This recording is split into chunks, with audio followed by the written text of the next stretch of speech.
para falar sobre o Código de Ética. Eu acredito que sobre a Lei do Exercício Profissional e talvez sobre a Política Nacional de Humanização, que também tem a ver com o que a gente estava trabalhando, tá? Mas a Política Nacional de Humanização não é certeza, porque eu quero passar umas atividades para vocês e, como elas são um pouquinho mais complicadas, eu acho que a gente vai resolver junto, tá certo? Certo. Então vamos lá, gente, olha só. O Código de Ética de Enfermagem, ele é antigo. Ele é de 2007 e não é tão antigo assim, não. Eu acredito que 2007 seja uma atualização também. Mas existe um mais recente, existe uma atualização recente de 2017, que é a Resolução 564 do COFEN, tá certo? Então, é esse Código de Ética, é essa resolução que a gente vai trabalhar hoje detalhadamente. E aí, como vocês podem ver, eu fiz o maior slide da aula, com 40 slides, por incrível que pareça, mas não é outra coisa não, é porque realmente, quando a gente fala de lei, né, a gente precisa falar dos artigos, e artigo não é coisa que a gente decora, é coisa que a gente lê e entende, né? Então, assim, eu trouxe alguns artigos, alguns principais artigos para vocês. Fiz até um recorte de outro slide que eu encontrei, que já tinha os artigos mais condensados e mais resumidos, para não ficar tão cansativo, tá bom? Para não ficar muita coisa, na verdade. Então, vamos lá. Do que a gente vai falar? O Código de Ética, deixa eu explicar para vocês a mudança que aconteceu. O antigo, que era o 311 de 2007, ele era dividido assim. Ele era dividido, por exemplo, com relação às relações profissionais. Aí ele colocava embaixo direito, dever e proibição. Quanto à assistência à pessoa, família e coletividade, ele colocava de embaixo direitos, deveres e proibições. Ou seja, ele era muito mais complicado, né? Porque ele complicava mesmo. Em questão de concurso, dava um nó na sua cabeça. Porque às vezes você sabia o que era um direito, mas não sabia se era relacionada à relação profissional, se era relacionada à assistência, se era relacionada ao sigilo, entende? Então você confundia. Agora não. Eles tiraram essas divisões e agora eles dividiram em 5 capítulos principais, tá bom? Então, o primeiro capítulo, ele fala dos direitos dos profissionais. O segundo fala dos deveres, ou seja, das obrigações. Antes ele falava deveres e responsabilidades, agora ele tirou a palavra responsabilidade, deixou só dever. O 3, ele fala das proibições. E o 4, das infrações e penalidades. Ou seja, o que eu posso sofrer caso eu cometa algum erro ou alguma coisa que possa prejudicar a minha assistência. E o 5 fala da aplicação das penalidades. Como é que eu aplico essas penalidades, tá bom? Essa é a divisão do novo Código de Ética. Vocês vão ver que duas coisas. Lei é chato pra caramba. Chato pra caramba. Mas o Código de Ética é uma coisa que dá pra gente relacionar muito a nossa prática profissional. Então, isso deixa a lei menos chata, né? E a gente consegue também discutir muita coisa em cima dos artigos, tá bom? Então, vocês vão ver que vai dar certo. Deixa eu passar aqui. Ó, antes da gente falar dos direitos, né, eu coloquei aqui aquele iniciozinho da lei, que é o que a gente chama de preâmbulo, tá? E coloquei os princípios também. Por quê?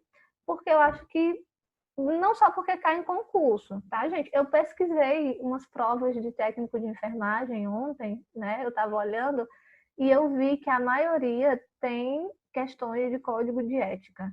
Pelo menos as nossas de enfermeiro. Não, é certeza, no mínimo uma questão. Eu já peguei prova com 3, 4 questões sobre o código de ética, tá? E aí eu fiquei em dúvida, poxa, será que nas provas dos meninos cai também? Mas cai, viu, gente? Então é importante que vocês saibam. Vamos lá. Tem alguém que esteja enxergando para ler isso aqui para mim? Alguém bem disponível? Sim? Vocês estão enxergando? A enfermagem é uma ciência, arte e uma prática social indispensável à organização e ao funcionamento do serviço de saúde. Isso. É só por tópico ou é para ler tudo? Não, pode ler só por tópico, Tamires, vamos lá. Gente, isso aqui tá no. Não é o que a gente escuta falar, mas é também o que a gente escuta falar, né? Principalmente quando a gente está estudando, né? Vocês já ouviram essa frase, a enfermagem é a arte do cuidar? Já, né? Com certeza. Uhum. Todo mundo já ouviu. E aí a gente tinha sérias, como é que eu posso dizer? Sérias críticas a essa frase. Só que aí um dia eu conheci uma enfermeira que ela falou, eu também tinha sérias críticas a essa frase, mas hoje eu entendo. Hoje eu sou casada com um artista, então meu marido é artista, ele é professor de arte na UFC, e eu entendo que de fato o que a gente faz é uma arte, né? Porque a arte ela vai para além daquilo que a gente cria, né? A gente precisa saber implementar, a gente precisa transformar, precisa saber passar adiante. Então, assim, ela mostrou para a gente que de fato é uma arte, mas também é uma ciência, né? Para a gente não tirar muito do campo técnico e deixar só naquele campozinho da romantização, digamos assim, porque talvez de tanto romantizar a gente esteja tão precarizado hoje em dia, né? E aí uma prática social indispensável à organização e ao funcionamento do serviço de saúde, exatamente. Ou seja, sem equipe de enfermagem, o serviço de saúde não funciona. Pronto, lê o segundo tópico para mim, Tamires, por favor. Responsável pela promoção e a restauração da saúde, a prevenção de agravos e doenças e o alívio do sofrimento. Proporciona cuidados a pessoas, à família e à coletividade. Pronto. Então, assim, gente, promoção e restauração da saúde. Esses termos aqui eu trouxe para vocês, eu achei importante trazer, porque são termos que, além de cair em provas o tempo todo, eles também estão em outras resoluções. Então, isso aqui está na Política Nacional de Atenção Básica, né, que eu acredito que vocês vão ver em saúde coletiva, se eu não me engano. Isso aqui está em vários outros lugares, né? E é importante que vocês vejam talvez em algum momento e digam assim, isso aqui eu conheço, né? Então, olha só, promoção, restauração, recuperação, prevenção de agravos, né? O que significa isso?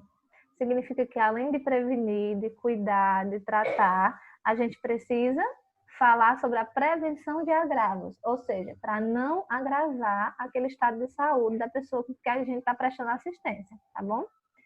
E cuidado à pessoa, família e coletividade. Pronto, a gente vai falar muito sobre isso hoje, tá certo? Então, o nosso cuidado, ele é prestado a esses 3 direcionamentos. A pessoa individual, a família da pessoa e a coletividade, ou seja, as pessoas e a sociedade em geral. Deu para entender isso, né? Sim? Sim. Pronto. Lê o terceiro, Tamires, por favor. Organizar suas ações e intervenções de modo autônomo ou em colaboração com outros profissionais da área. Isso. Então, os profissionais de enfermagem, tanto eles podem fazer sozinhos, né? Como a gente já falou na outra aula, lembram? Que eu até disse que vocês não eram autônomos, vocês eram liberais, porque autônomo não precisa ter um curso, digamos assim, né? Uma capacitação. Qualquer pessoa que ganha dinheiro sozinha, ela é considerada autônoma. Então, a gente é liberal. Aqui ele usa a palavra autônomo, eu acho que mais no sentido de falar que a gente está fazendo sozinho, entende? Não necessariamente que a gente está se organizando enquanto profissional sozinho, mas que a gente está fazendo sozinho e que a gente também pode fazer isso em conjunto, tá certo? É muito difícil hoje em dia fazer esse cuidado de enfermagem sozinho, na verdade, né? Tudo de forma liberal. E vocês entendem do que eu estou falando, né? Porque existe toda uma questão, enfim. Mas é mais fácil trabalhar em conjunto, tá certo? Principalmente se for no Sistema Único de Saúde. Pronto, Tamires, pode ir para o próximo. Tem o direito à remuneração justa e à condição adequada de trabalho, que possibilitem um cuidado profissional e seguro e livre de danos. Exatamente. Olha só, isso está no Código de Ética, isso é lei, quem dera as leis fossem respeitadas nesse país, né? Mas não é. Verdade. Então, tem direito à remuneração justa e condições adequadas de trabalho. É só isso mesmo, gente. O meme já vem pronto. Né? Pode ler o outro também. O respeito aos direitos humanos e inerente ao exercício da profissão, o que inclui os direitos da pessoa à vida, à saúde, à liberdade, à igualdade, à segurança pessoal, à livre escolha, à dignidade a ser. Eu me perdi. A dignidade e Não, a ser eu me perdi, tratada. foi no texto. E Uhum. a ser tratada sem distinção de classe social, geração, etnia, cor, crença religiosa, cultura, incapacidade, deficiência, doença, identidade de gênero, orientação sexual, nacionalidade, convicção política, raça ou condição social. Isso, exatamente. Então, olha só, eu fiz questão de colocar esse preâmbulo todinho. Preâmbulo é aquele que vem antes dos artigos propriamente ditos, tá? Vocês vão ver que os princípios também eu não resumi, eu não cortei nada. Por quê? Porque eu realmente acho importante que a gente fale sobre isso, né? Então, a gente não pode falar de ética, a gente está falando de código de ética, né? A gente não pode falar de ética sem falar do respeito aos direitos humanos, né? Então, assim, é inerente, quando ele fala que é inerente ao exercício da profissão, significa que você não pode exercer sua profissão sem respeitar os direitos humanos, sem fazer e prestar a sua assistência sem qualquer distinção de valor, enfim. Então, aí é como ele fala aí. Isso é inerente à profissão, tá certo? E inclui os direitos da pessoa à vida, à saúde, à liberdade, à igualdade e à livre escolha e à dignidade. Então, assim, são coisas que tem até nesse nomezinho ética, né? Eu achei bonitinho esse nome, porque aí ele traz exatamente esses valores que a gente preza tanto. Respeito, igualdade, os valores de cada pessoa, ou seja, a crença pessoal daquela pessoa que a gente está assistindo e os direitos dela, né? Então, tudo isso está envolvido dentro desse código de ética e está envolvido diretamente na nossa profissão. Por quê? Primeiro que a gente vai tratar com pessoas sempre, sempre, né? E a gente sabe que lidar com pessoas é muito complicado, né? Cada Derliane gosta do... Infelizmente, Derliane não pôde vir hoje, ela está trabalhando, mas ela gosta do debate. Mas, enfim, né?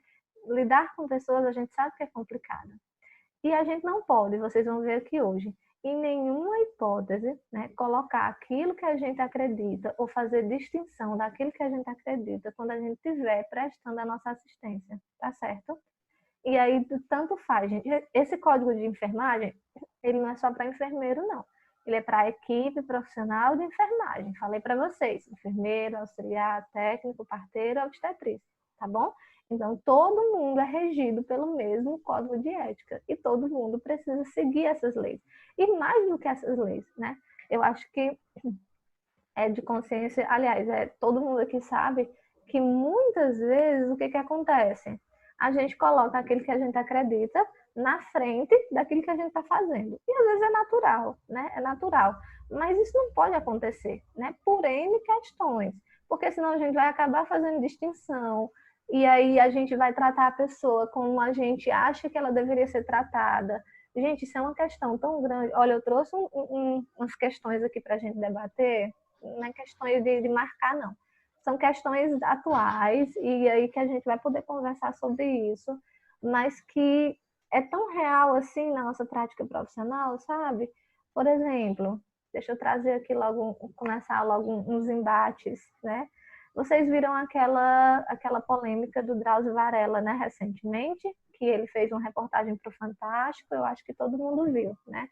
E aí, tu não viu não, Tamires? Eu não assisto jornal, essas coisas. Não, eu tô falando recentemente, mas já faz um tempinho. Acho que foi antes da pandemia, se eu não me engano. Não, mas é porque realmente eu já não assistia. Uhum, entendi. É uma coisa que... Sim, pois é.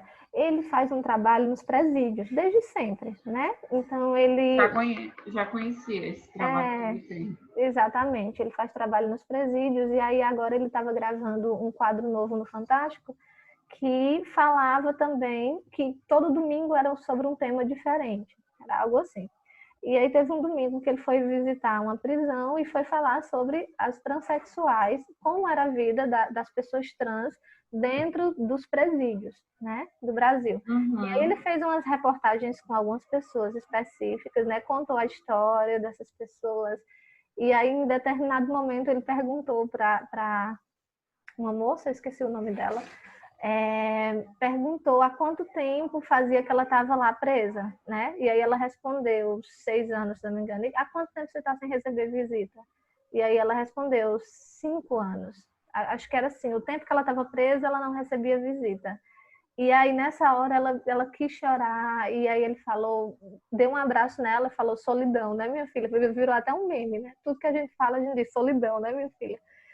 E aí, assim, foi uma comoção nacional, né? E porque ele tinha dado esse abraço nela enfim, a forma como a gente via que ela realmente estava triste.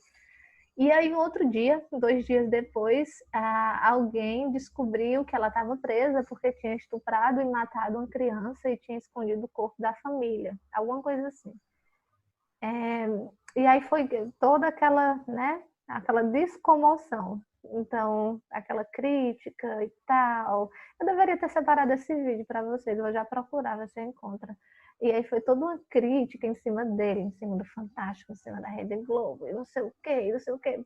Pois bem, ele emitiu várias notas, né, dizendo que sempre realizou trabalho dentro dos presídios, né, e ele sempre antes de ir, ele nunca quis saber o que a pessoa tinha feito para estar ali naquele lugar, né? Já exatamente para que ele não prestasse juízo de valor antes de prestar assistência dele, porque, segundo ele era médico e não juiz, né? Então, assim, Arrasou também ele, essa... viu? Sim, sim. Então, assim, é algo que a gente pode trazer para a nossa prática, no sentido de que, às vezes, realmente é melhor a gente não saber, né? Porque é natural a gente prestar esse juízo de valor, né? É natural a gente colocar na caixinha aquilo que a gente acha que é certo, que a gente acha que é errado, e se alguém fez alguma coisa errada, aquela pessoa merece ser destratada ou merece ser tratada com menos atenção do que a outra pessoa. E aí é onde a gente lembra que no nosso código de ética e na nossa prática profissional a gente precisa prestar assistência sem fazer a distinção de valor. Então, não diferenciar a pessoa quanto à classe social, etnia, cor, crença, religião, cultura, porque a gente sabe que é muito difícil de acontecer, né? É aprender a não julgar. Só que é muito difícil. Eu acho que mais do que isso, porque esse julgamento, eu acredito que seja um julgamento natural. Não, porque assim, o pré-julgamento, né? Não é nem questão do julgamento em si, é mais a questão do pré-julgamento, né? Porque quando a gente se depara com uma coisa na qual a gente não é familiarizado, é natural a gente pré-julgar como errado. Uhum, exatamente. Né? Exatamente. E aí, assim, gente, por mais que a gente. Tá, eu vou pré-julgar, eu acho que isso foi errado. Ok, tá, eu acho que foi errado. Mas aí a gente lembra que saúde é direito de todos, né? E aí a gente complementa dizendo que é dever do Estado, mas se somos nós que estamos prestando essa assistência, prestando esse cuidado, e a gente sabe que a outra pessoa que está recebendo tem direito de receber de forma ética, de forma justa, de forma integral, a gente precisa ressignificar e como a gente brinca, né? Eu vou me recolher a minha insignificância. Então, a gente precisa recolher o nosso julgamento. E entender que nessas situações, quando a gente está nesses determinados lugares, a gente é o Estado em si. Sim, claro, exatamente. Então, assim, se é a gente que está prestando essa assistência, não cabe a gente dizer se a pessoa merece ou não ser assistida. Vocês estão entendendo? Então, assim, não é papel nosso, independente do cargo que a gente ocupe naquele serviço de saúde, não importa, né? Não importa se é o coordenador, se é o médico, não importa, né?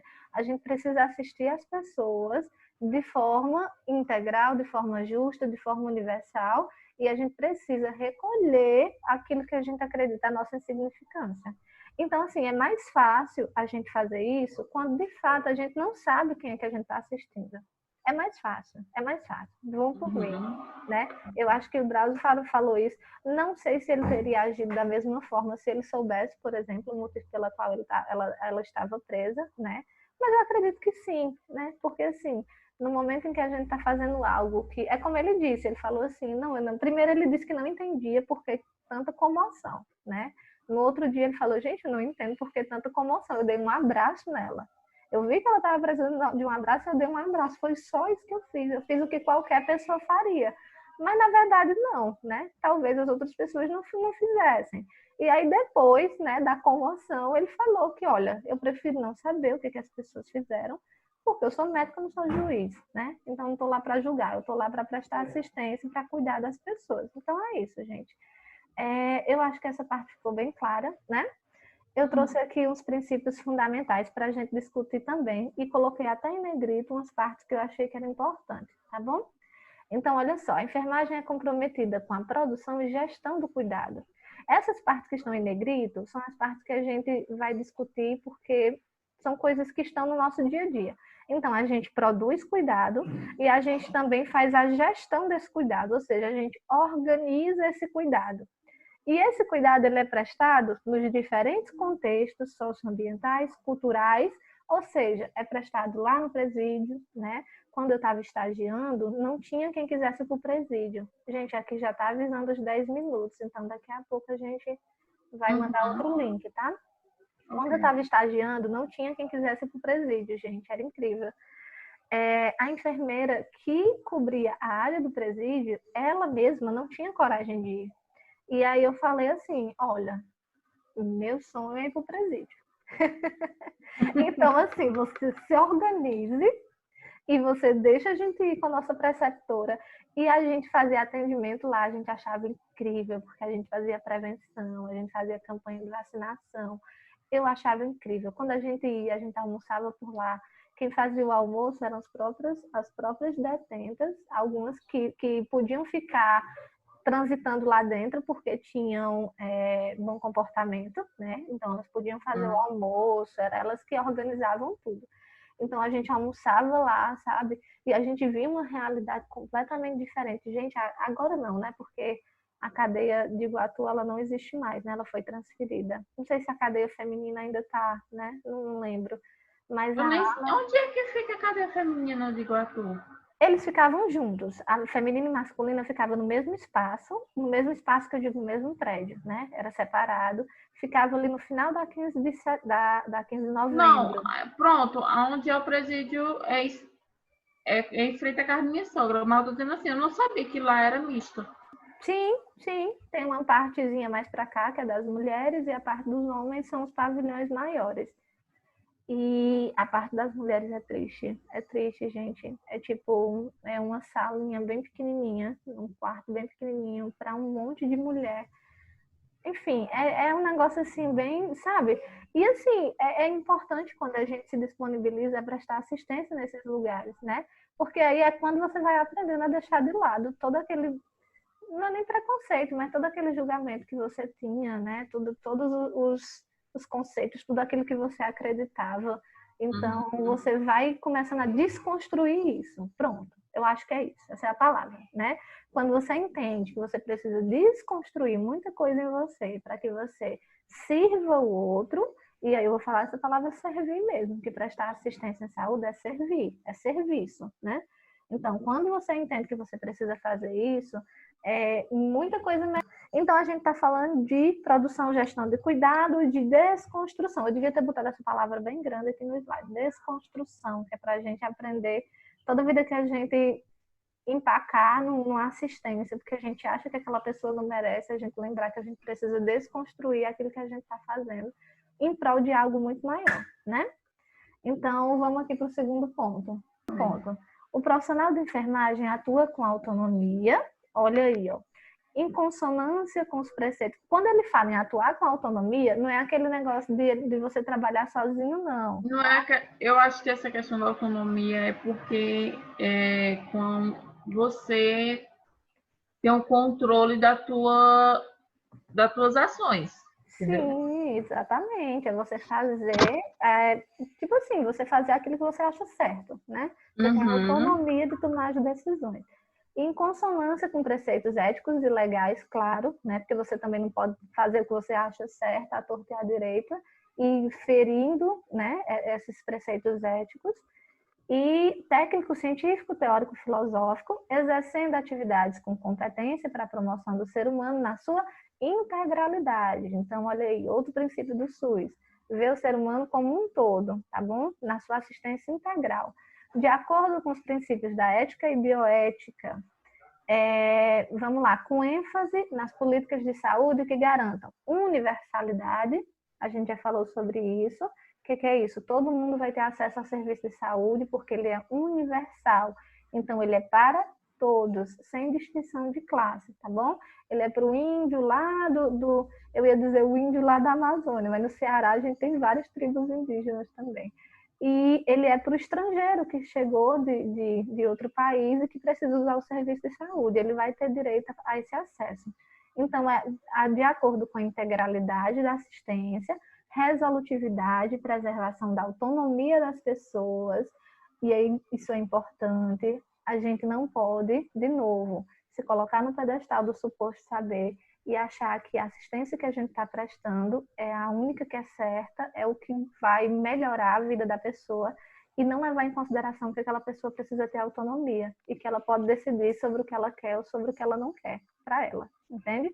Mesmo que essa pessoa esteja dentro de um serviço de saúde, como um hospital, por exemplo, ela vai continuar tendo direito e autonomia de optar e de dizer o que ela quer, tá? Participação da comunidade, hierarquização, descentralização política e administrativa. Ou seja, aqui ele está dizendo que a gente precisa atuar de acordo com os princípios do SUS, princípios e diretrizes, tá bom? E o cuidado da enfermagem se fundamenta no conhecimento próprio da profissão e nas ciências humanas e sociais. Olha que interessante. Ciências humanas e sociais aplicadas, sendo executado, né, na nossa prática para assistir, gerenciar, ensinar, educar e pesquisar.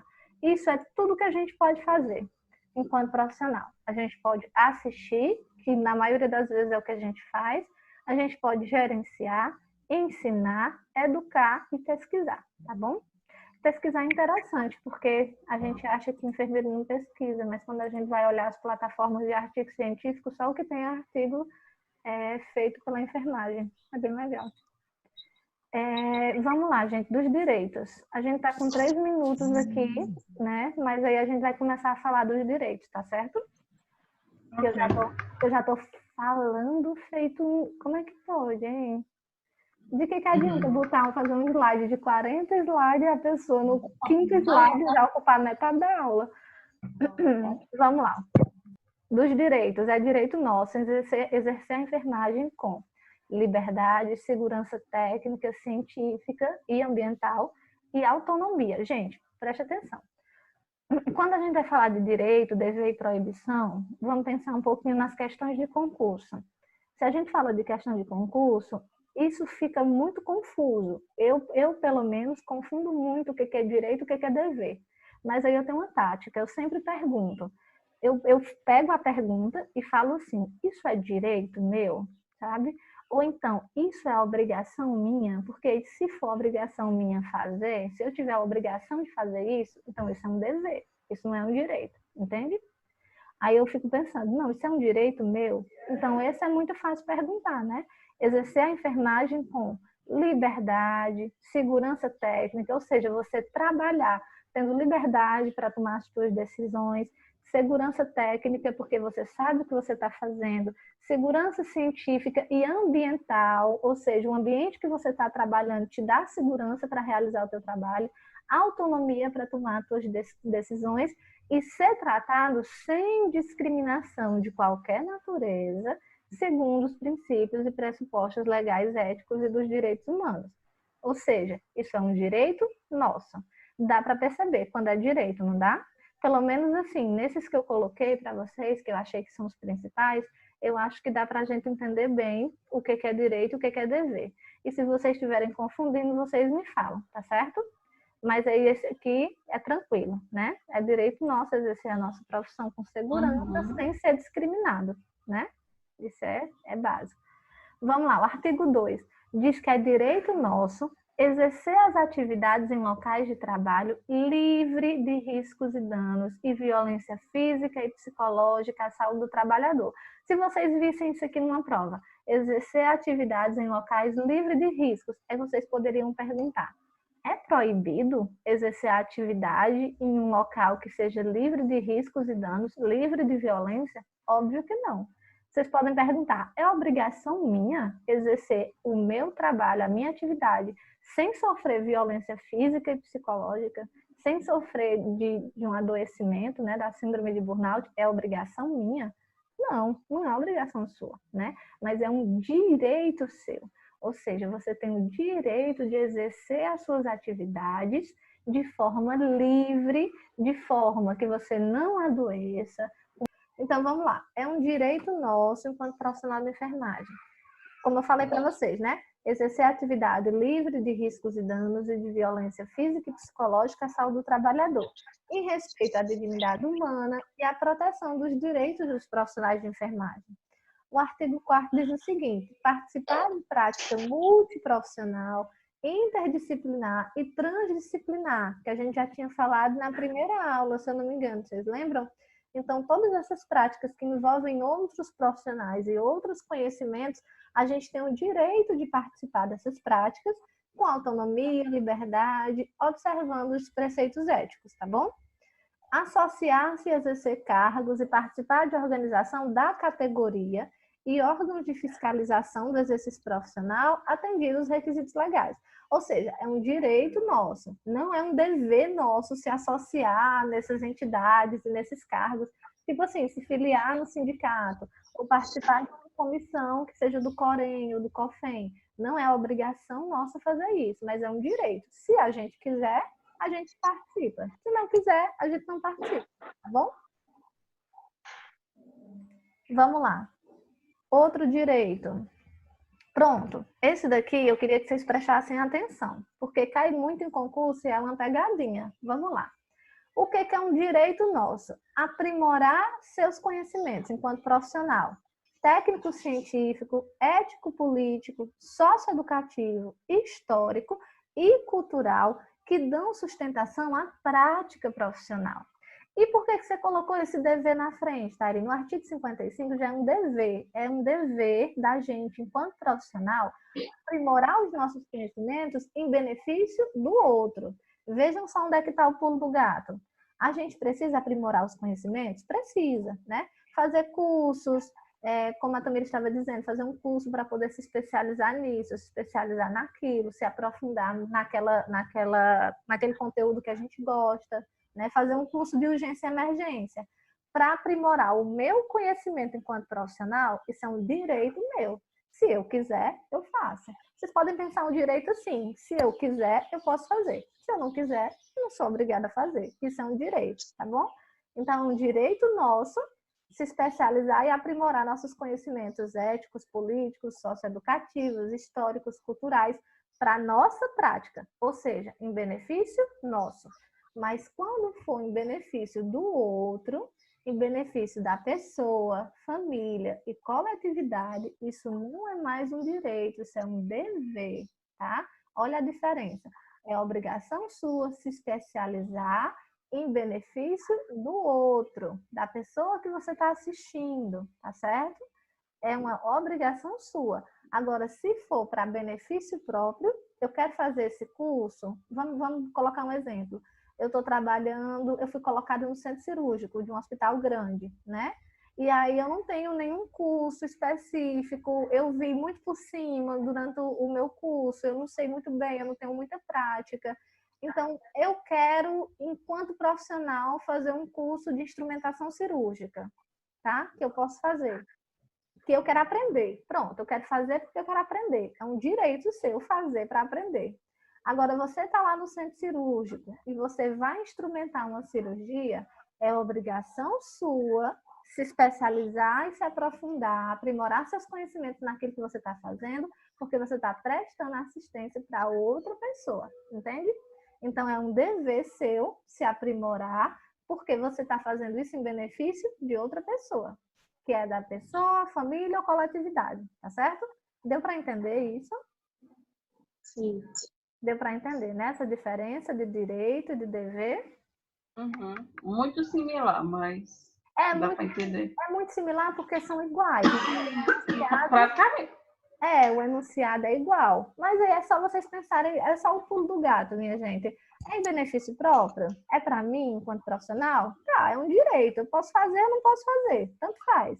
Agora, é em benefício da outra pessoa que eu tô assistindo? Tá, se for para outra pessoa, para assistir outra pessoa, aí isso é uma obrigação, tá certo? Eu preciso aprimorar esses conhecimentos, Uhum. tá bom? Deu para entender. Deu para entender, né? Deu. Agora aqui, o artigo 8. É um direito nosso requerer do Corém de forma fundamentada. Por que o nome fundamentada está em caixa alta? Porque é uma atualização. No antigo não tinha. Fundamentada significa que você precisa, por exemplo, escrever um texto bonitinho. Requerer do Corém medidas cabíveis para obtenção de desagravo público. O que é isso, gente? Desagravar é o contrário de agravar. Então, desagravar é você... eu uso muito a palavra aliviar, mas não é nesse sentido, né? É no sentido de defesa.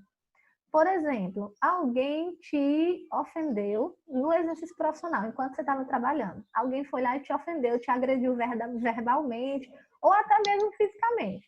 Então, é direito seu, enquanto profissional, requerer junto ao Corém uma nota que a pessoa faça uma medida de desagravo público, ou seja, ela vai ter que se retratar publicamente pelo que ela fez, entende? Então, é um direito nosso requerer isso lá no Corém. E é a obrigação do Corém conceder isso para a gente. Só que, claro, a gente não vai requerer isso de qualquer forma. Você precisa ser de forma fundamentada. O que é isso?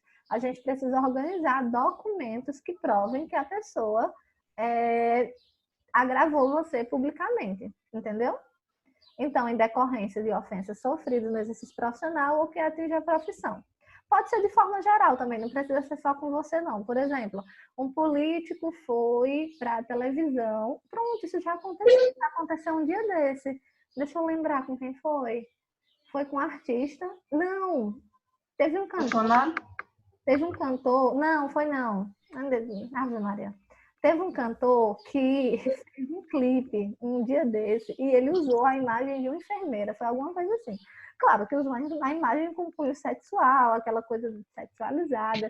E eu me lembro que a presidente do COFEM, que na época era uma mulher, era isso, era alguma coisa assim.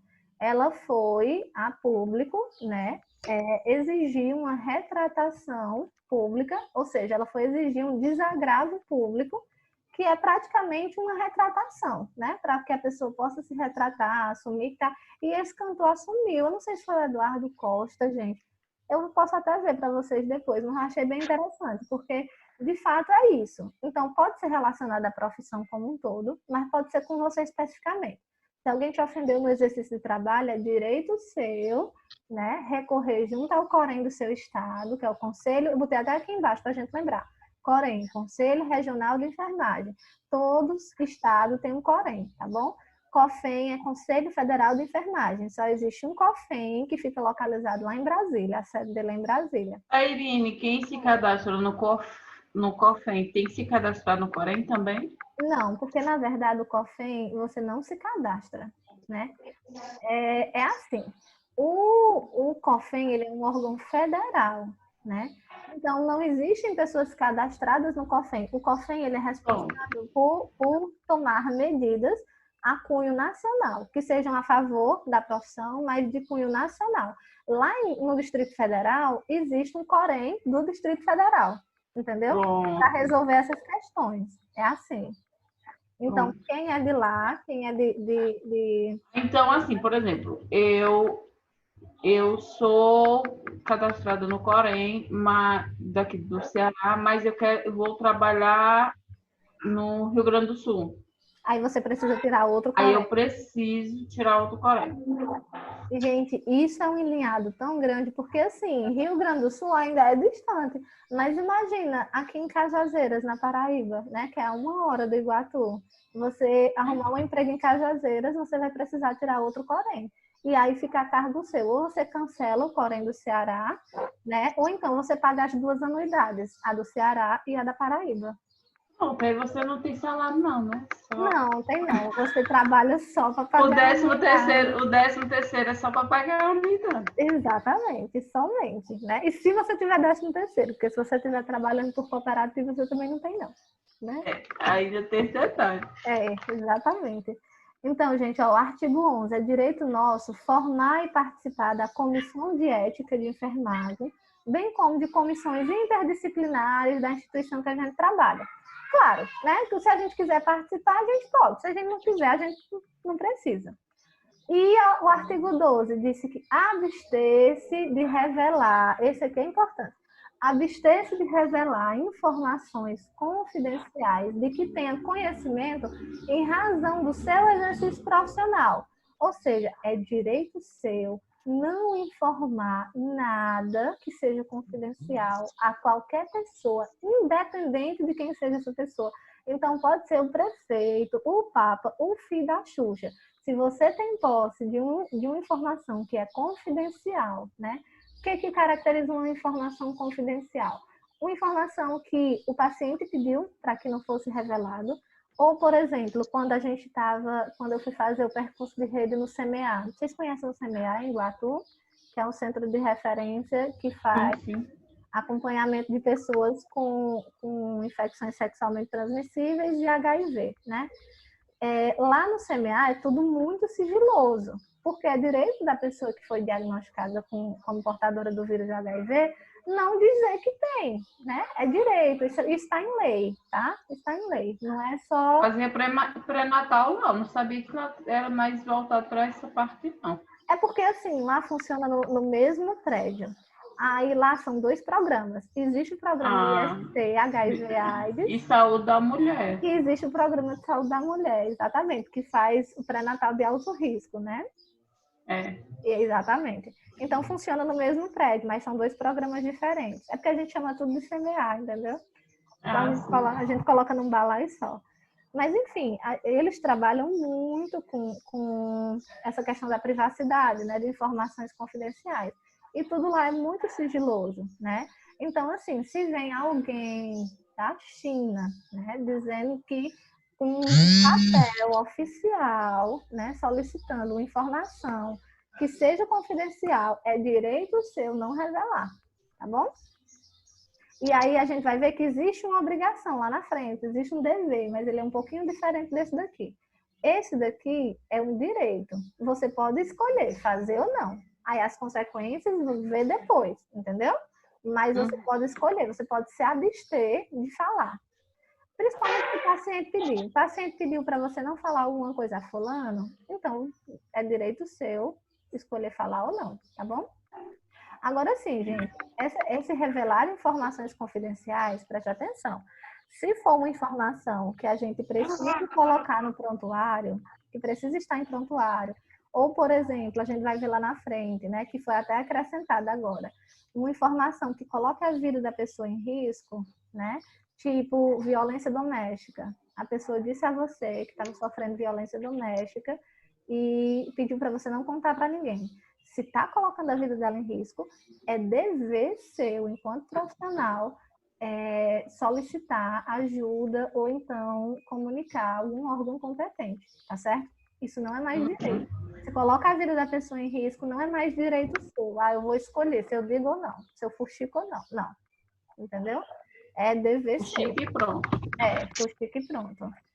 O artigo 13 diz assim: suspender atividades individuais ou coletivas, isso é um direito nosso, quando o local de trabalho não oferecer condições seguras, claro, tá? E aí diz respeito à legislação, enfim, menos em caso de urgência e emergência. Então, tipo assim, aconteceu um acidente ali no caminho sei lá, numa estrada bem escura aí, era de noite. Então, é direito meu não prestar assistência, mesmo que eu esteja passando pelo local. É direito meu não prestar assistência, exceto em caso de urgência e emergência. Tipo assim, se eu ver que é uma urgência, que a pessoa está correndo risco de vida, aí sim é obrigação minha ir lá e salvar. Mas se eu ver que já tem uma pessoa assistindo, já ligaram para o socorro, para o SAMU, digamos assim, e que a pessoa está bem, está esperando o SAMU chegar, então é direito meu eu não prestar esse socorro. Porque eu acredito que aquele lugar seja perigoso, que eu não preciso estar ali, tá certo? Uhum. Então, isso pode acontecer, é direito nosso. Aqui, artigo 14. É direito nosso aplicar o processo de enfermagem como instrumento metodológico para planejar, implementar, avaliar e documentar o cuidado à pessoa, família e coletividade. Vejam bem, processo de enfermagem é uma coisa que eu acho que vocês não vão estudar. Não sei se vocês vão estudar. O processo de enfermagem é algo que a gente faz, né, enquanto enfermeiro, para poder organizar e gerenciar a nossa prática. Então, isso inclui diagnóstico. Eu acho que vocês não podem fazer diagnóstico, mas vocês podem ajudar na coleta de informações, né, que a gente chama de anamnese. Então, o processo de enfermagem inclui anamnese, diagnóstico, execução da planejamento, execução e avaliação. É isso. Então, a gente planeja as atividades de acordo com o diagnóstico, executa as atividades e depois avalia se deu certo ou não. É isso.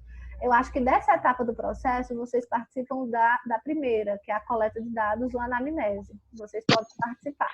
Então, é direito nosso aplicar o processo de enfermagem para esse cuidado prestado à pessoa. Mas prestem atenção, é obrigação nossa documentar. Então, é direito nosso, tá? Se eu ver que eu preciso aplicar o processo de enfermagem, eu posso aplicar, como eu também não posso aplicar. É um direito meu, aplicar ou não. Mas se eu aplicar esse processo de enfermagem, é obrigação minha documentar. O que é isso? Colocar no papel. Gente, prontuário é documento. Isso é uma coisa que vocês precisam aprender desde já. Prontuário é documento, tá bom? Prontuário não é uma coisa que você deixa jogado em todo lugar, não é uma coisa que todo mundo pode ver. E é documento porque tudo que você faz relacionado à sua prática está escrito lá. Tem a sua assinatura, tem o seu carimbo. E caso aconteça alguma coisa depois, judicialmente, a pessoa diga que você não fez ou que você fez errado, se tiver no prontuário, tem como você provar, tá certo? Então, é obrigação sua documentar tudo que você faz com o paciente, tá bom? Mesmo que não seja especificamente num prontuário, mas anota em algum lugar, carimba, assina, faz alguma coisa, mas diz, notifica, diz que você fez. E diz não é só dizer de boca não, tá bom? Deixa lá provado, escrito que você fez, tá certo? Isso eu aprendi a duras penas, porque eu tenho preguiça de escrever, mas aí eu entendi que eu não vou conseguir trabalhar sem escrever. Então, eu já estou me acostumando com isso. Porque, de fato, é preciso, gente, é importante, tá? Vamos lá, outro direito. Utilizar-se de veículos de comunicação, de mídias sociais e meio eletrônicos para conceder entrevista, ministrar curso, palestra e... Oh, meu Deus! E falar sobre assuntos de sua competência ou divulgar eventos com finalidade educativa e de interesse social, tá bom? Isso também é um direito. Ou seja, você pode usar as redes sociais, você pode usar os meios de comunicação para poder dar uma palestra, para poder ensinar alguma coisa, para divulgar algum evento da sua unidade de saúde. O artigo 20 é direito nosso anunciar a prestação de serviços para os quais detém habilidade e competência técnica, científica e legal. Ou seja, se você participa de uma empresa de home care, por exemplo, ou então se você trabalha para... Tem muita gente abrindo empresas de dermatologia, né? Enfermagem dermatológica, cuidado com feridas, né? E estomia. Se você trabalha numa empresa dessa, é direito seu divulgar, né? A logomarca da empresa, como é que acontece os atendimentos, enfim. O artigo 21. É direito seu se negar a ser filmado, fotografado e exposto em mídias sociais durante o desempenho das suas atividades. Ou seja, você pode se negar. Gente, todo mundo hoje tem um celular com uma câmera na mão, né, pronto para filmar qualquer coisa que esteja acontecendo para jogar numa rede social. É direito seu, se você estiver no ato da sua assistência, se negar a ser filmado ou fotografado, tá bom? E se a pessoa te expuser em alguma mídia social, Instagram, Facebook, você pode sim, é cabível de você tomar alguma medida judicial. Um processo, talvez, não sei, tá?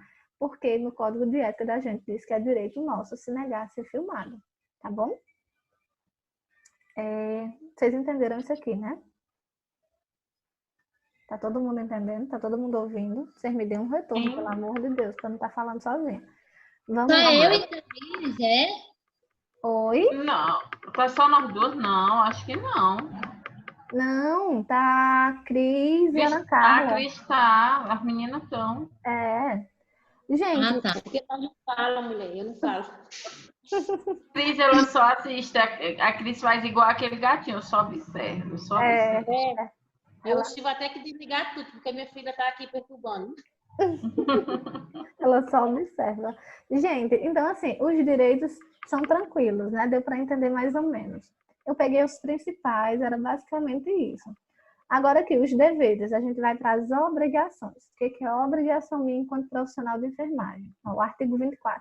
Exercer a profissão com justiça, compromisso, equidade, resolutividade, dignidade, competência, responsabilidade, honestidade e lealdade. Então, se vocês virem isso numa prova de concurso, ou seja, lá em qual foi o lugar, vocês sabem que fazer isso, né, de forma compromissada, sendo resolutivo, tendo competência e responsabilidade é uma obrigação de vocês. Olha só, ele ainda inclui, né, honestidade e lealdade, ele vai fundo, né? Então, isso é uma obrigação, é um dever. O artigo 25, fundamentar suas relações no direito, na prudência, no respeito, na solidariedade e na diversidade de opinião e posição ideológica. Olha só, gente, isso é muito importante. É uma obrigação nossa fundamentar as nossas relações na solidariedade e na diversidade de opinião e posição ideológica. O que isso quer dizer? O que vocês acham que isso quer dizer? É quando a pessoa tem ou uma religião, ou qualquer outra opinião diferente da sua, vamos botar assim. Exatamente. E aí você precisa fundamentar aquilo que você está fazendo nesse respeito, né? Nesse respeito à diversidade de opinião e posição ideológica. Quando eu estava estagiando no hospital, eu ficava doente quando eu via no final de semana, por exemplo, que a direção deixava pessoas católicas e evangélicas entrarem e não deixou uma vez uma pessoa do candomblé, eu acho, ou era da Umbanda, que queria entrar para fazer um momento com um paciente específico, que era daquela religião, entende? E eu não sei muito bem o que era que eles queriam fazer, porque, enfim, mas eu acredito que seja parecido com o que o pessoal vai lá fazer no final de semana, né? Que eles levam a Bíblia e fazem a pregação, um momento de reflexão. Eu acredito que não fosse nada diferente daquilo. E a direção não deixou, a direção proibiu. Eu fiquei doente nesse dia, porque assim, é um direito, eu acho que é um direito tanto da pessoa, né, que tá, do paciente, é um direito do paciente. E aí, se você abre o hospital para essas outras religiões, por que você não vai abrir para aquela outra, para aquela outra, para aquela outra? Se é para fechar, então fecha para todo mundo, né? Se é para não ter visita, não vai ter visita de ninguém, não vai ter pregação de ninguém. Agora, se é para abrir, gente, pelo amor de Deus, não faz sentido fazer essa distinção. Vamos lá. Isso é verdade. Pois é. Artigo 26. É obrigação nossa conhecer, cumprir e fazer cumprir o Código de Ética e as demais normativas do COFEN e do COREN, tá? Comunicar formalmente ao Conselho Regional de Enfermagem e aos órgãos competentes fatos que infringam dispositivos éticos, legais e que possam prejudicar o exercício profissional. Ou seja, é obrigação nossa, aconteceu alguma coisa que a gente sabe que infringiu a ética, que infringiu a legalidade e que pode ser passível de uma retratação ou até mesmo de outras coisas, né? Tipo assim, se alguém te violentou verbalmente, fisicamente, você sabe que você pode ter esse tipo de retratação, não é só uma retratação pública. Ah, vou lá pedir desculpa pelo que eu fiz. Não, né? Isso pode se tornar uma causa legal, você pode entrar com um processo, enfim. Então, isso também é uma obrigação nossa. Aconteceu alguma coisa que a gente acha que não foi ético, que não foi legal, a gente pode, aliás, a gente deve recorrer até o COREN e notificar isso lá no Conselho Regional de Enfermagem, viu? Vamos lá. O que é mais obrigação nossa? Cumprir no prazo estabelecido determinações, notificações, citações, convocações, intimações do COFEM e do COREM. Então, toda vida que o COREM me notificar ou então solicitar que eu compareça para fazer alguma coisa, eu preciso cumprir isso dentro do prazo que foi estabelecido. O artigo 35. Apor nome... Gente, isso aqui caiu na prova de um concurso uma vez, eu errei, porque eu não sabia o que era apor. Eu errei a questão, porque eu não sabia o que era apor. Eu não sabia se apor era colocar ou era tirar. Mas apor é colocar, tá bom? Então, colocar nome completo, ou seja, escrever seu nome completo e ou nome social, ambos legíveis, o número e a categoria de inscrição do Conselho de Enfermagem, a assinatura e a rúbrica quando você estiver no exercício profissional. Ou seja, Thailina, o que isso significa?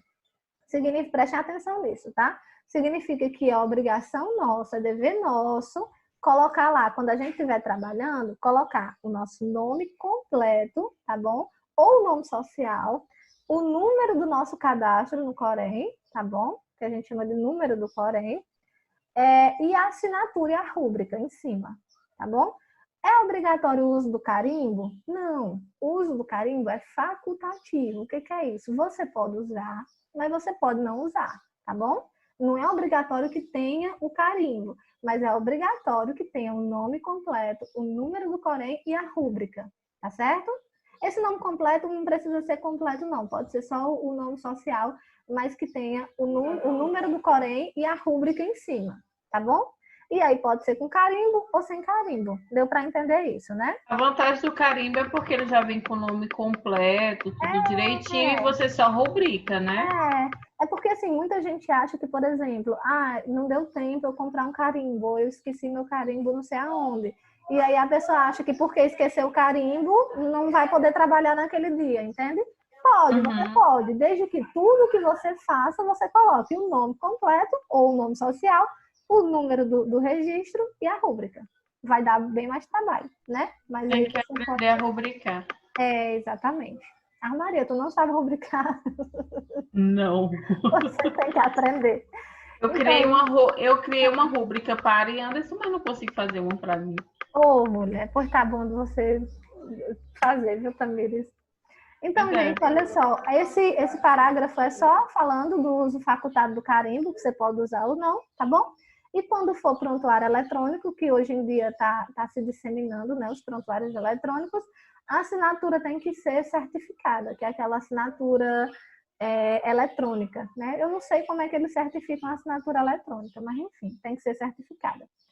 O artigo 36. É obrigação nossa registrar no prontuário e em outros documentos as informações inerentes e indispensáveis do processo de cuidar, de forma objetiva, clara, cronológica e legível. Gente, o que isso quer dizer? Tudo que você fizer, você tem que colocar no prontuário de forma cronológica, ou seja, eu não posso verificar um sinal vital 6 horas da manhã e colocar ele no prontuário meio-dia, né? Não existe isso, não dá. Se você verificou o sinal vital 6 horas da manhã, 6h30 o paciente pode estar descompensado. E isso não estava no prontuário, entende? Então tem que colocar lá de forma cronológica e com uma letra legível. Queria muito que se aplicasse para os médicos também, para eles terem senso, o senso, né? De saber que as pessoas precisam entender a letra deles. E sem rasura, ou seja, nada de riscar, errou, não passa um risco em cima não, tá bom? Como eu falei, prontuário é documento. Errou, coloca uma vírgula, aí coloca na frente, digo, aí outra vírgula e continua o que você queria dizer, tá bom? Vocês vão ver muito isso em prontuário. A pessoa está dizendo uma coisa, coloca uma palavra, nada a ver, só que aí ao invés de riscar ou de botar corretivo, ela coloca na frente, digo, aí coloca a palavra que ela queria colocar, tá certo? Então, não rasura em prontuário, pelo amor de Deus. Vamos lá, é obrigação nossa prestar informações escritas ou verbais, completas e fidedignas e necessárias à continuidade da assistência para a segurança do paciente.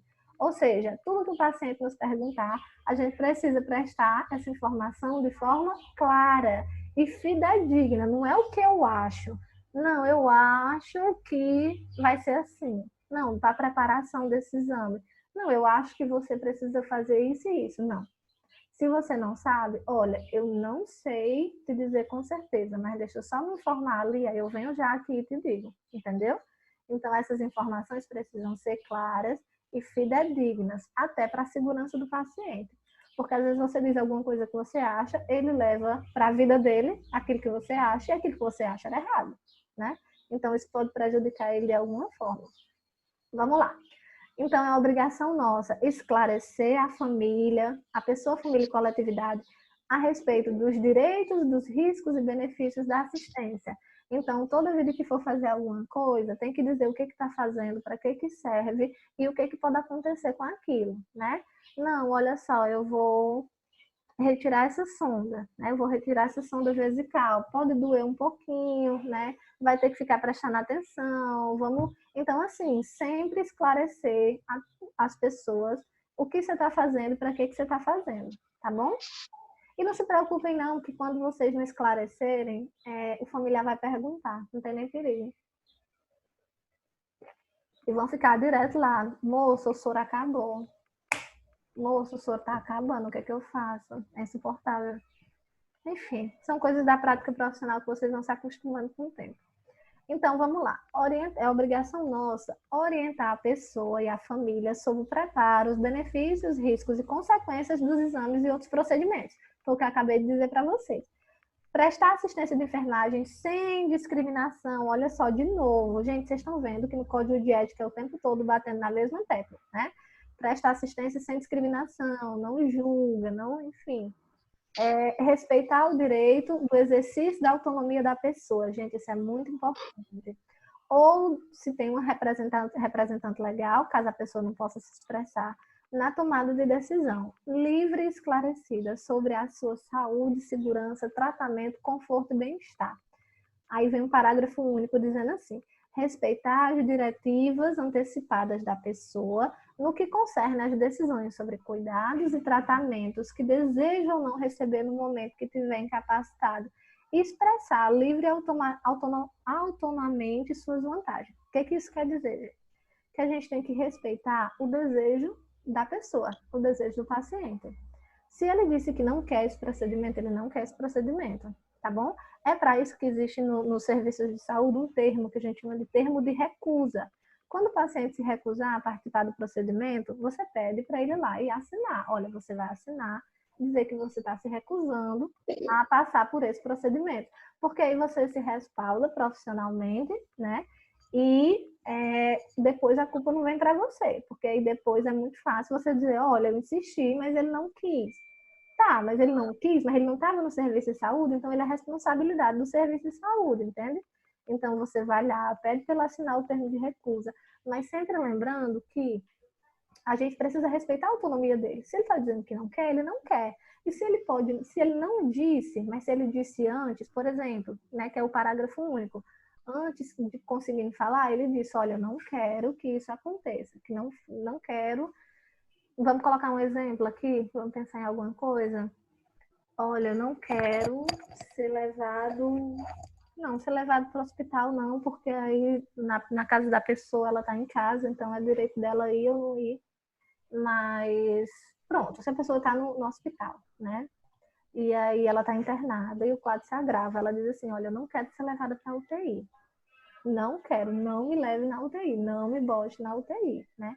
Então, ela precisa assinar um termozinho de recusa, a família precisa estar sabendo, porque se o quadro dela se agrava e ela fica sem falar, né? A gente sabe, né? Ou soube que ela não queria ir para a UTI, isso precisa ser respeitado, tá bom?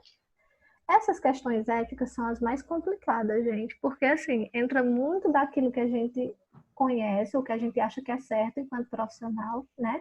E aquilo que o paciente quer. Por exemplo, a questão dos testemunhas de Jeová, não sei se ainda é assim, né? Mas eles não podem... Não aceitam doação. Isso, eles consideram pecado, né? Você fazer a doação de sangue. E aí, mas eles andam com identificação. Sim. É para andar com identificação. Não, sim, mas quando eu falo assim que é a parte mais complicada, é no sentido de que você está com um paciente ali, você sabe que ele vai morrer se ele não receber sangue. Então você fica com... É a sua posição enquanto profissional, entende? De saber Entendi. que a pessoa não quer ou que a crença dela não permite, mas que isso vai custar a vida dela, por exemplo, e que você não pode fazer nada com relação a isso. Entendeu?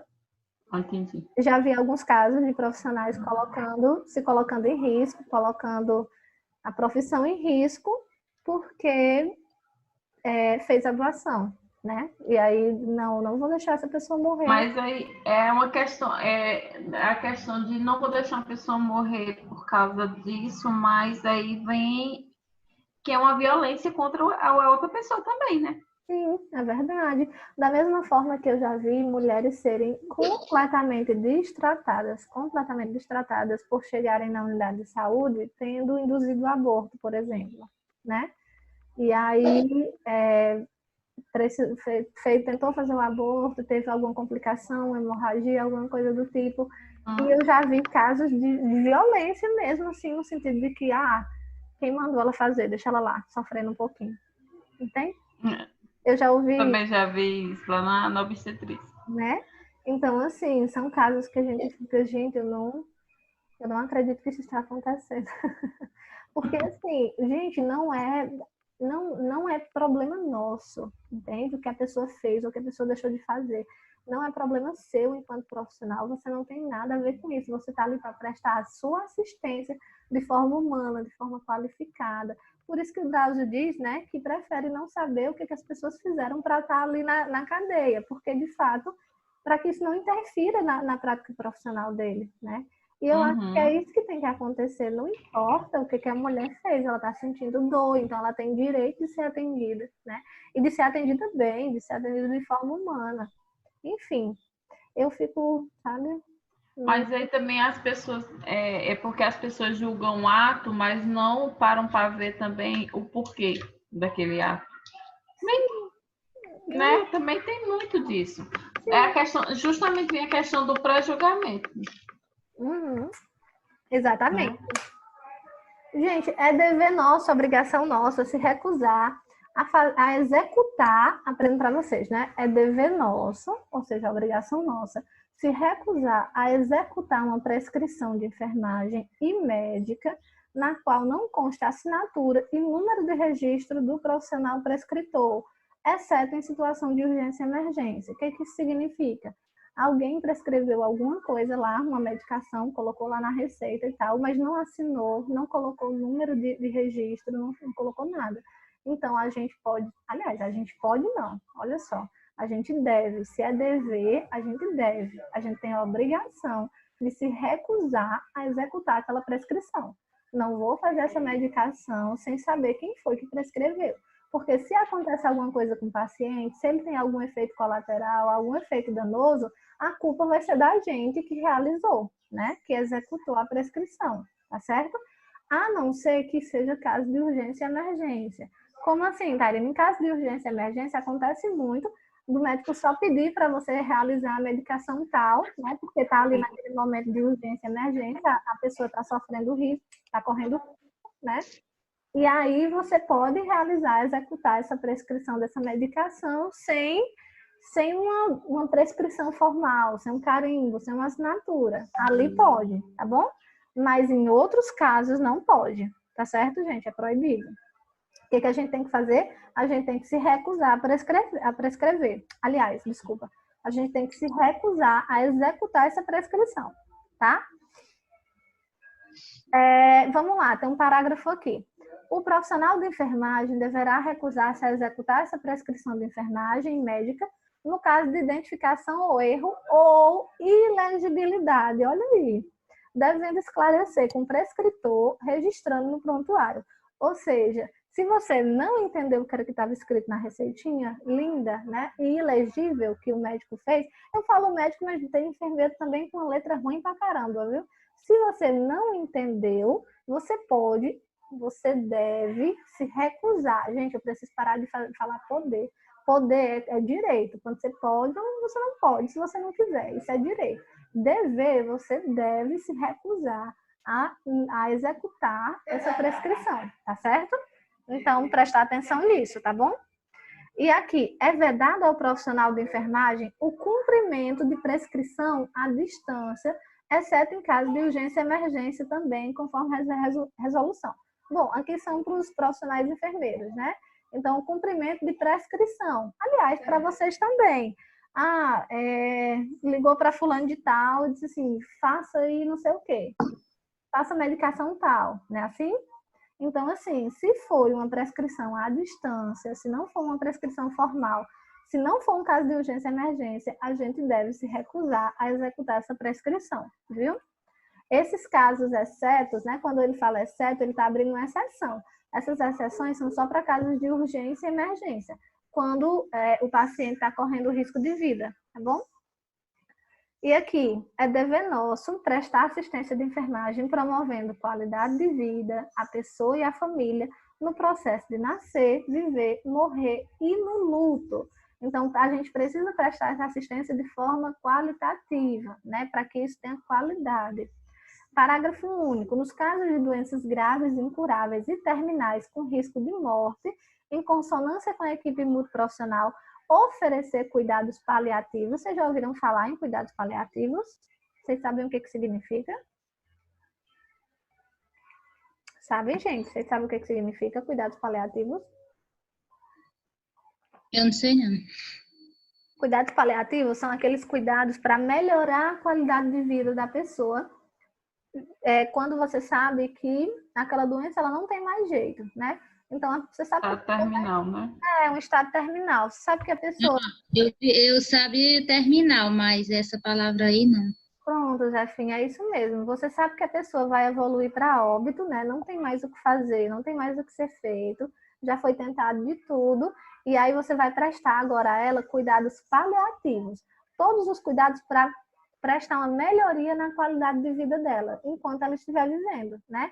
Então, faz parte do cuidado paliativo, você fazer alguma coisa que a pessoa tenha desejo de fazer que não esteja dentro do protocolo, sei lá, ela quer tomar um sorvete. Ela não pode tomar um sorvete, mas ela quer tomar um sorvete, talvez seja o último desejo dela. Então, a gente pode fazer isso por esse paciente, entende? Isso é prestar um cuidado paliativo. É diminuir a dor o máximo possível, né? Tanto com medicação como com outras formas. A pessoa sonha em ver o mar, né? Em Fortaleza tem uma área, lá na Praia do Futuro, que é uma área só para pessoas que são cadeirantes, né? E aí tem tipo uma rampinha, é muito bonitinho, gente. Não sei se vocês já viram. É tipo uma rampinha que aí tem o pessoal do Corpo de Bombeiros, que eles são especializados nisso. Geralmente eles fazem isso no final de semana. E aí as pessoas que são cadeirantes ou as pessoas que têm... Existem pessoas de hospital também, né? Que o último desejo é tomar um banho de mar ou então ver o mar. E aí o hospital pode fazer esse esforço de levar a pessoa para a praia, tá bom? Isso também é cuidado paliativo, tá? Isso está aos nossos encargos. E principalmente aos nossos encargos, né? Já que a gente trabalha diretamente com cuidado paliativo não tem muito a ver com prescrição de medicação, não, tá? Tem mais a ver com aquilo que a gente acha que vai trazer um pouco mais de conforto para a pessoa no final da vida dela, tá bom? Aliás, a gente não, né? A gente vai só prestar aquela assistência e cuidado. Quem sabe o que traz conforto para a pessoa é a própria pessoa, tá certo? Então, vamos lá.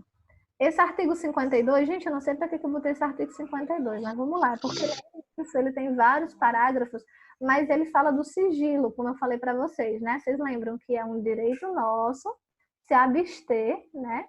Que eu falei para vocês mais cedo, se abster de guardar informação sigilosa. Ou seja, a gente pode falar essa informação ou não. É um direito nosso, a gente pode se abster de não dizer, tá bom?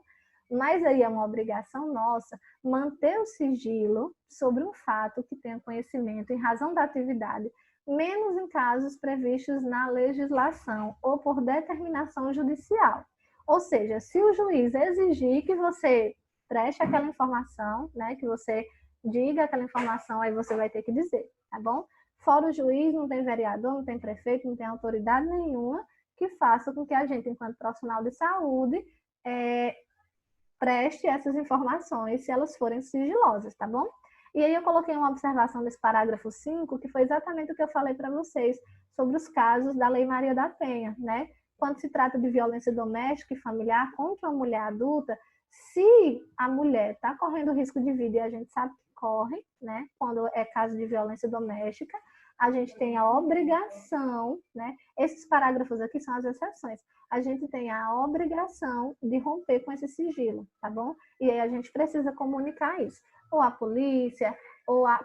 Claro que a gente vai fazer isso, gente, dentro de uma forma que a gente não coloque a mulher mais em risco, entende? Então, assim, se ela diz pra gente, olha, meu marido é super agressivo e ele me bate e tal, mas, pelo amor de Deus, não diga isso a ninguém, porque senão ele vai me matar, ele vai matar a senhora. Claro que a gente precisa colocar a nossa segurança em primeiro lugar, mas é obrigação nossa, né? É obrigação nossa, enquanto profissional da saúde, quebrar esse sigilo. E aí a gente vai ter que ter todo um jogo de cintura e ver com essa mulher como é que a gente vai fazer para que a gente convença ela, ou ela fazer a denúncia, né? Ou então a gente vai ter que fazer essa denúncia. Se for violência infantil, do mesmo jeito. Aí é que a denúncia precisa ser feita mesmo, tá certo? Mas claro que a gente não vai denunciar por denunciar e deixar por isso mesmo, e deixar que a polícia resolva, sabe? Se a gente iniciou nessa questão, a gente precisa acompanhar essa pessoa até para garantir a segurança dela também, tá bom? Isso são casos muito delicados, gente, porque a gente fica entre a cruz e a espada, literalmente, né? Porque a gente sabe que tem que fazer a denúncia, mas ao mesmo tempo a gente sabe que vai correr risco e a gente sabe que a pessoa também vai correr risco, enfim, é toda uma questão ética, mas de acordo com o código de ética e de acordo com aquilo que eu acredito também, eu acho que a gente tem sim que denunciar, tá? E vamos lá. Das proibições agora. Gente, os deveres ficaram mais ou menos claros, né? O que é a obrigação nossa fazer. E aí a gente entra agora nas proibições. O que é proibido fazer? Vamos lá. As proibições são fáceis, né? Porque são coisas mais escabrosas, assim, você sabe que você não pode fazer aquilo. Então, executar atividades que não sejam da sua competência técnica, científica, ética e legal, ou que não ofereçam segurança ao profissional, à pessoa, à família, à coletividade, tá bom?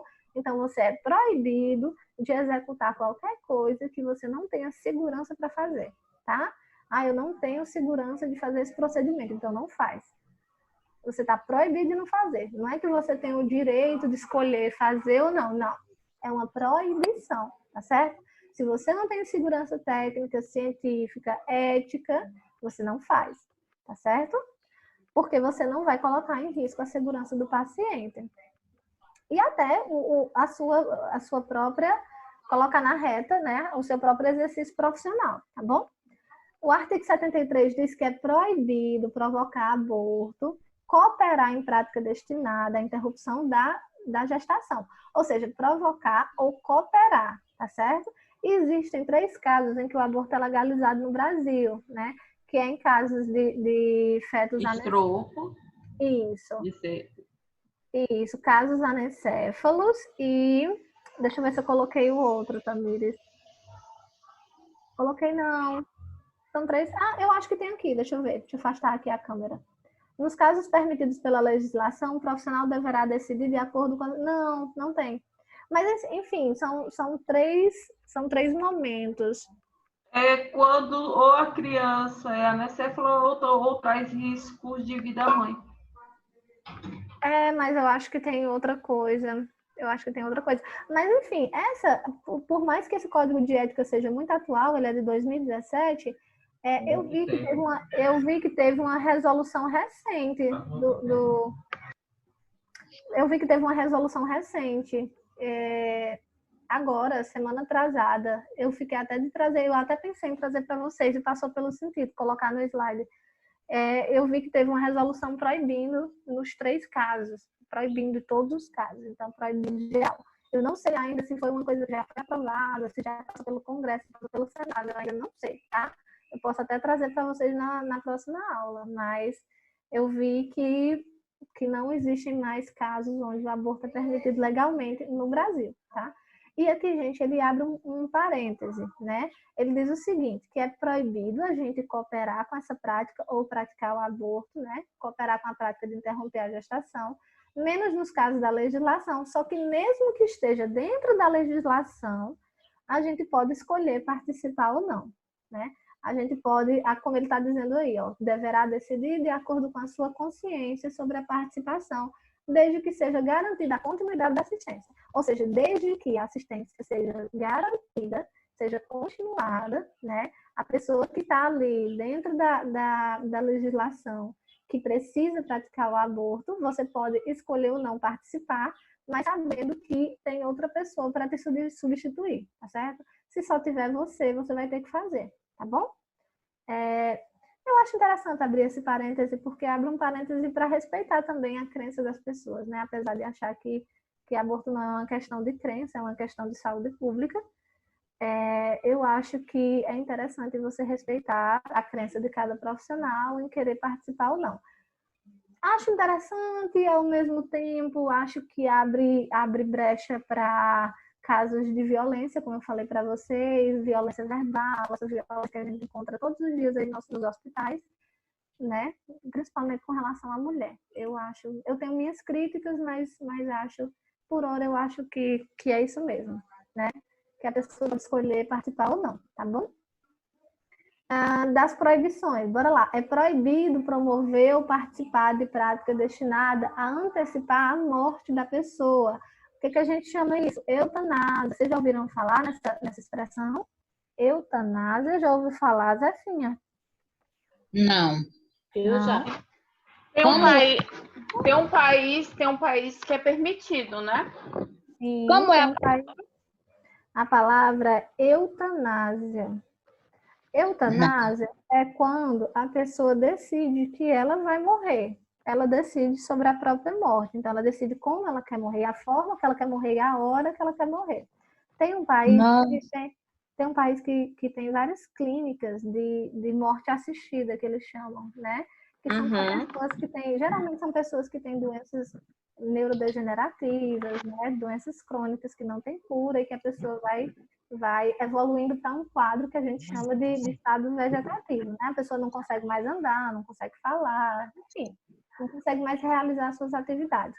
E aí, nesse país especificamente, dentro da lei, a eutanásia é permitida e existem várias clínicas de morte assistida. Eu não gostaria de trabalhar num lugar desse, mas por uma questão de saúde mental mesmo, porque eu acho que eu ia adoecer, né? Junto com as pessoas. Mas eu acho que é uma discussão interessante. Eu acho que é uma discussão que a gente poderia ter em outro momento e que seria até interessante se a gente tivesse ao vivo, né? Na sala de aula. Eu acho que é uma coisa que eu traria para vocês, com certeza, para a gente Ia trazer um bom debate, viu? Ia, porque eu acho muito importante falar sobre isso. Mas no Brasil isso é proibido, tá bom? No Brasil, a gente está falando da legislação brasileira, é proibido a gente promover ou participar da prática destinada a antecipar a morte da pessoa. Existem casos que algumas pessoas próximas, que são profissionais de saúde, que elas ajudam nessa antecipação, claro, né? Quando é um desejo da pessoa. Então, se a pessoa diz que não aguenta mais, que ela não quer mais, que realmente ela quer colocar um fim na vida dela, né? Existem alguns casos em que, de forma ilegal, alguns profissionais ajudam essas pessoas, né? Mas é sabendo que é ilegal, tá bom, gente? A eutanásia não é permitida no Brasil. Então, vamos lá. É proibido praticar ato cirúrgico, menos nas situações de emergência. Claro, gente, a gente não pode praticar ato cirúrgico. Aconteceu alguma coisa que é muita exceção, muito fora da casinha, né? E aí você, principalmente se você já tem prática, se você é instrumentadora cirúrgica, como eu já vi várias vezes, alguns médicos terminarem a cirurgia, não terminarem, e dizerem assim para o técnico, você fecha para mim? Para o técnico, viu? Você fecha para mim? Então, assim, o técnico com anos e anos de prática, né? Talvez ele consiga fechar a cirurgia melhor do que outros médicos por aí. Mas, assim, é sabendo que também é ilegal. Se acontecer alguma coisa, você vai ser responsabilizado, tá bom? Então, é proibido a gente praticar esse ato cirúrgico, tá certo? Vamos lá, o que mais que é proibido? É proibido administrar medicamentos sem conhecer a indicação, a ação da droga, a via de administração e os riscos que esse medicamento vai trazer, tá bom? Respeitando os graus de formação do profissional. Claro que vocês, enquanto técnicos, vocês não são obrigados a saber tudo de farmacologia e quais os riscos que aquela medicação vai causar para aquele paciente, né? Vocês não são obrigados a saber disso. Mas vocês são proibidos, se vocês sabem, né? Vocês são proibidos de, mesmo sabendo, administrar aquela medicação. Porque alguém mandou, porque alguém prescreveu, porque o médico fulano de tal prescreveu. E aí de mim, se eu for questionar a prescrição dele. Não, gente, não é assim. Se você sabe que aquela medicação não vai fazer bem para o paciente, você não faça, né? Se você não quer questionar o médico, você simplesmente não faça, você coloca em prontuário, você registre, tá certo? Mas não faça. É proibido a gente fazer. Vamos lá, outra proibição. Prescrever medicamentos que não estejam estabelecidos em programas de saúde pública, isso aí é mais para enfermeiros, né? Porque a gente sabe que os enfermeiros podem prescrever as medicações de acordo com a portaria de cada município, né? E executar prescrições e procedimentos de qualquer natureza que comprometam a segurança da pessoa. Ou seja, se você está vendo que vai comprometer a segurança do paciente, você é proibido de executar tanto as prescrições como os procedimentos, tá bom? Não importa quem prescreveu, mais uma vez, não importa quem mandou você fazer, porque na saúde ninguém manda em nada não, tá bom? Existe uma hierarquia de prescrição, de execução, mas se você sabe que aquilo vai colocar o paciente em risco, e quem sabe é a gente, vamos por mim. Quem sabe é quem está acompanhando, quem sabe é quem está cuidando, quem está na ponta, tá bom? Quem está lá dentro do consultório não sabe, tá bom? Isso é uma coisa que a gente precisa entender desde já. Quem está lá no consultório, trancado na sala, que não viu o paciente direito, não sabe. Não tem nem noção do que está se passando. Não tem noção. Quem sabe é a gente, tá bom? Então, se a gente percebe que isso vai colocar a segurança do paciente em risco, a gente não faz. É proibido fazer, proibido executar, tá bom? Vamos lá. É proibido delegar atribuições dos profissionais de enfermagem previstas na legislação para acompanhantes ou responsáveis pelo paciente. Ou seja, a gente não pode delegar algo que é para a gente fazer, para o acompanhante fazer.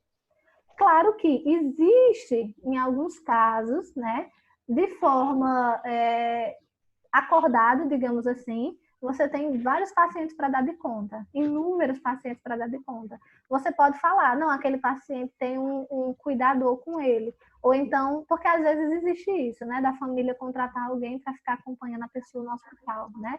Então, fulano de tal tem um cuidador. Não, o acompanhante dele cuida bem dele. Então, vamos fazer um acordo? Olha, será que você pode dar banho no leito dele, né? Eu posso te ajudar se você precisar, eu te dou todo o material, mas assim, para eu ir fazendo as outras coisas, será que você pode me ajudar nisso? Aí é uma coisa, tá? Mas você delegar uma atribuição que é sua, né, para um acompanhante ou para um responsável, é permanentemente proibido, viu, gente?